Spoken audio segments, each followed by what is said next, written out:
Bom dia a todos. Hoje nós iremos dar continuidade aos nossos estudos sobre os grandes heróis da fé. Nós iremos falar sobre Jerônimo Savonarola. Ele foi um precursor da Grande Reforma. Ele nasceu em 1452, né? E morreu em 1498. O povo de toda a Itália afluía em número sempre crescente a Florença, a famosa Duomo.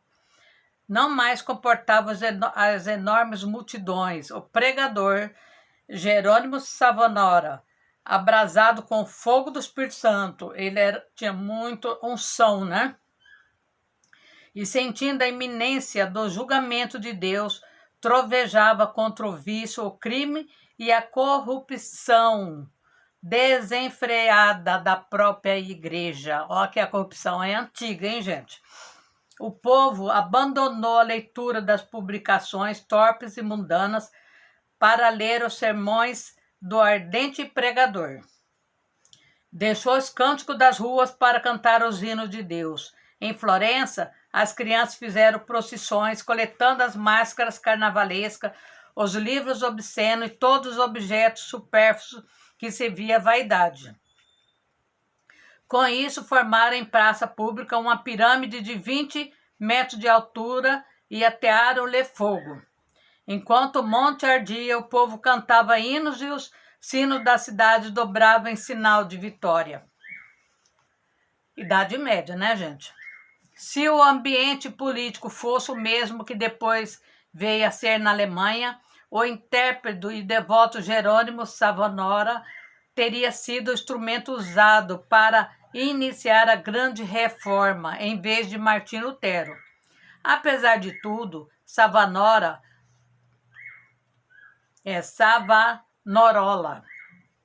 tornou-se um dos ousados e fiéis arautos para conduzir o povo à fonte pura e às verdades apostólicas registradas nas Sagradas Escrituras. Jerônimo era o terceiro dos 7 filhos da família. Nasceu de pais cultos e mundanos, mas de grande influência. Seu avô paterno era um famoso médico na corte do Duque de Ferrara, e os pais de Jerônimo planejavam que o filho ocupasse o lugar do seu avô. No colégio, ele era um aluno esmerado, mas o estudo de filosofia de Platão e de Aristóteles deixaram-lhe a alma sequiosa. Foram, sem dúvida, os escritos de Tomás de Aquino que mais o influenciaram, a não ser as próprias escrituras, a entregar inteiramente o coração e a vida a Deus. Quando ainda menino, ele tinha o costume de orar, e ao crescer, o seu ardor em orar e jejuar aumentou. Passava horas seguidas em oração. A decadência da igreja, cheia de toda a qualidade de vício e pecado, o luxo, a ostentação dos ricos, em contraste com a profunda pobreza dos pobres. Será que está diferente no nosso dia hoje? Está igual, né? Magoava-lhe o coração. Aqui no Brasil, enquanto uns vivem como Marajá, outros estão agora construindo casinhas minúsculas para as pessoas, né? É uma inversão total de valor. Passava muito tempo sozinho nos campos e à beira do rio, né? E aí, vamos ver o que aconteceu com ele. Contemplando perante Deus, ora cantando, ora chorando, conforme o sentimento que lhe ardia no peito. Ele ficava sozinho, né? Orando a Deus. Quando ainda era muito jovem, Deus começou a falar-lhe em visões. Ele tinha dom das profecias. A oração era a sua grande consolação. O degrau do altar, onde se prostrava horas a fio, ficava repetidamente molhado de suas lágrimas. Ele tinha muita comunhão com Deus. Houve um tempo em que Jerônimo começou a namorar certa moça florentina, mas quando ela mostrou ter desprezo, né? Ser desprezo a alguém da sua orgulhosa família, Estrose, unir-se a alguém da família de Savonarola, aquele tempo era assim, né? Jerônimo abandonou para sempre a ideia de se casar com ela. Voltou a orar com crescente ardor enojado do mundo, desapontado acerca dos seus próprios anelos, sem achar uma pessoa compassiva a quem pudesse pedir conselhos e cansado de presenciar injustiça, perversidade que o cercava, coisas que não podia remediar. Ele resolveu abraçar a vida monástica. Ao apresentar-se no convento, não pediu o privilégio de se tornar monge, mas rogou que o aceitasse para fazer os serviços mais vis da cozinha, da horta e do mosteiro. Na vida do claustro, Savanora passava ainda mais tempo em oração, jejum e contemplação perante Deus. Sobrepujava todos os outros monges em humilde sinceridade e obediência, sendo apontado para lecionar filosofia, posição que ocupou até sair do convento. Depois de passar 7 anos no mosteiro de Bologna, Frei Irmão Jerônimo foi para o convento de São Marcos, em Florença. Grande foi o seu desapontamento ao ver que o povo florentino era tão depravado como os dois demais lugares. Até então, ainda não reconhecia que somente a fé em Deus salva o pecador. Ao contemplar um ano no convento de São Marcos, foi apontado instrutor dos noviciados e, por fim, designado pregador do mosteiro.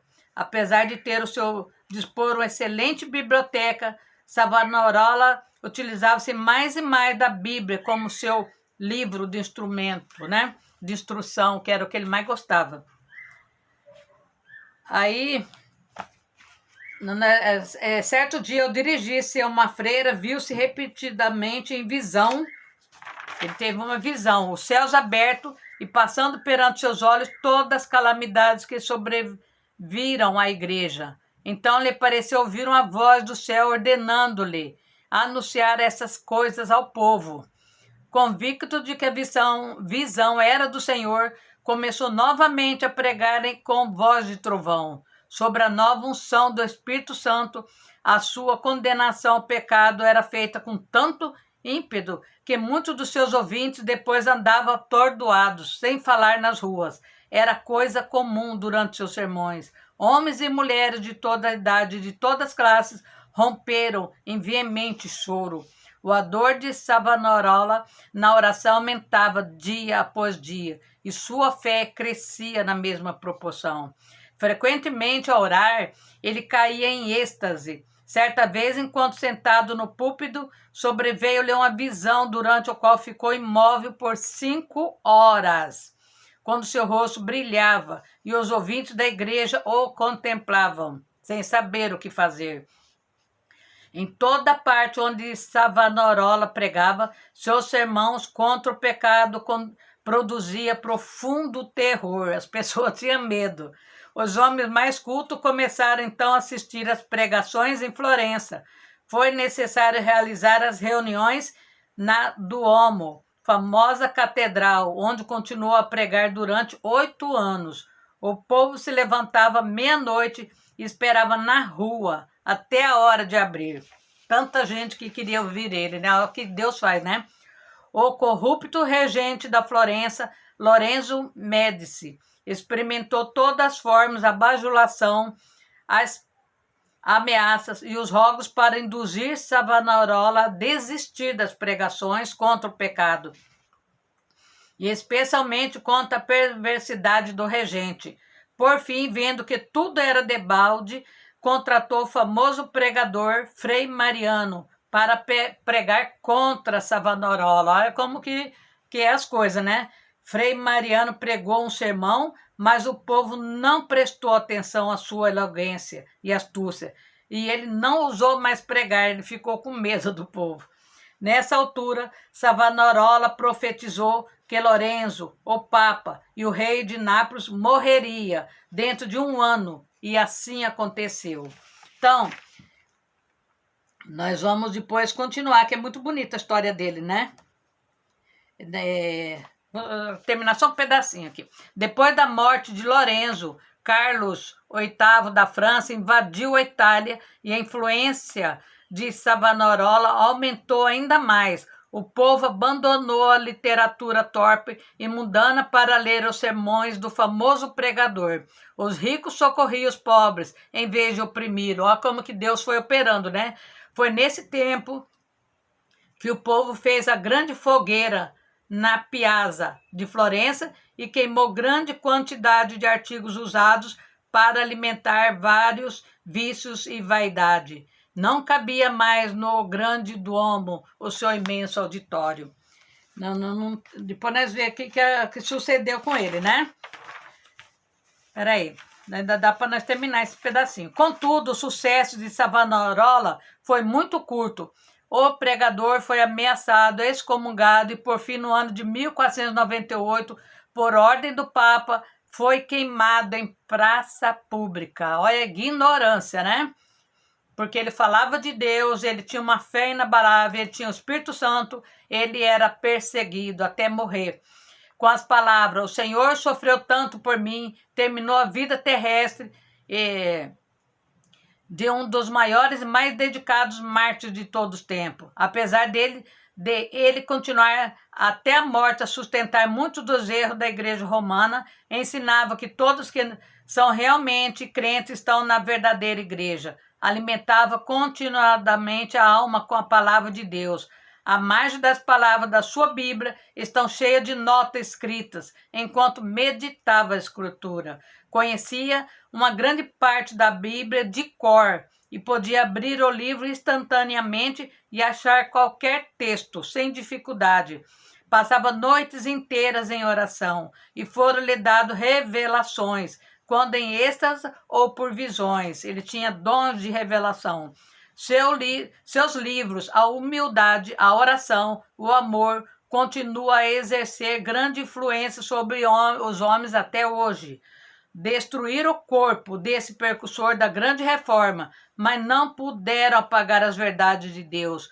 Por seu intermédio, gravou no coração do povo, que até hoje ainda lembra dele, né? Então, nós vamos orar. Você viu que é a fé, né? A fé em Deus faz, né, gente? E a pessoa é muito perseguida, viu? As pessoas não têm vergonha de andar com um copo de cerveja, de falar um monte de asneira, de beber, de passar vergonha, mas tem vergonha de Deus. Você sabia disso? Isso aí não envergonha eles. Mas para falar de Deus, nossa, é a maior vergonha para eles. Então, nós vamos orar, né? E pedir para Deus abençoar o nosso dia. Senhor Deus Todo-Poderoso, agradecemos, Senhor, por conhecer mais um pouquinho dos grandes percussores, Senhor, da sua palavra. Eu peço que abençoe o dia de cada um, que o Senhor vai colocando unção, poder, misericórdia, Senhor, que o Senhor batiza no Espírito Santo todos aqueles que pedem, Senhor amado, que o Senhor vai fazendo um grande mover no nosso país, Senhor amado, que o Senhor levanta, Senhor amado, pessoas, Senhor amado, abençoada, levanta Neemias, Senhor amado, vai fazendo um grande mover, meu Pai, vai fazendo um grande mover em Brasília, Senhor amado, nos três poderes, Senhor. Coloca teu exército de anjo acampado lá, Senhor, dia e noite, Senhor.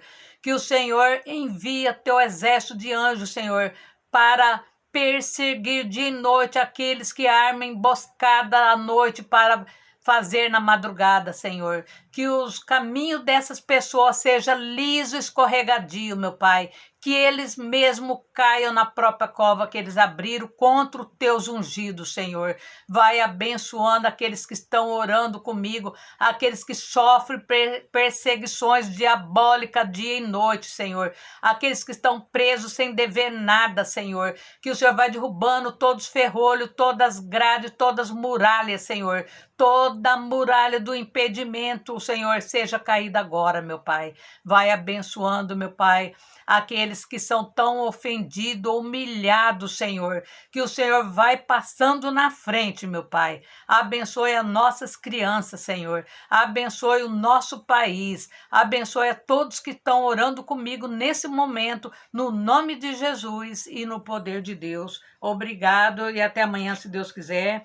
Fique com Deus e nós vamos ainda continuar o nosso estudo, tá? que temos muitas coisas interessantes para aprender, tá bom?